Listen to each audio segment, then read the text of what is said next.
आणि माझं बॅकग्राऊंड जे आहे ग्रॅज्युएशनचं, की जनरली IITians किंवा टेक्निकल एज्युकेशनचे UPSC मध्ये क्वालिफाय होतात असं एक लोकांचा समज आहे.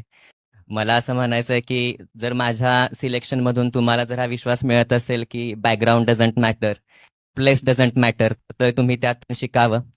दादांची पण जी इच्छा आहे की कोल्हापूरमधून आकडा वाढला पाहिजे आणि माझी पण एक इच्छा होती की कोल्हापूरमध्ये राहून मुलांनी प्रिपरेशन केलं पाहिजे आणि ते होऊ शकतं.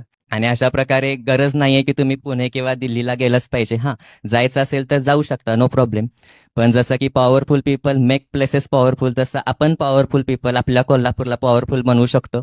माझ्या UPSC जर्नीबद्दल सांगायचं झालं तर मी 2020-21 पासून स्टडी सुरू केला आणि 24ला मी फायनली 922 रँकनी क्वालिफाय होऊ शकलो. याचा मला आनंद आहे की कधीच मी ज्या वेळेस 4-5 वेळेस आलो इथं इंटरव्ह्यूसाठी किंवा डिस्कशनसाठी, त्यावेळेस सर मला एवढं काय काय पॉझिटिव्ह सांगायचे की, आणि मी तसं काही येत नसताना माझ्या मम्मी पप्पांचा माझ्यावर एवढा विश्वास होता की तू हुशार आहेसच, तू एकदम अवघड एक्झाम क्वालिफाय करू शकतोसच. हे जे ते मला नेहमी सांगायचे त्यांनी मला भाग पडला विचार करायला की अरे खरंच मी हुशार आहे वाटतं बहुतेक. मार्कांमधून तर दिसत नाही माझ्या, पण कदाचित असावं.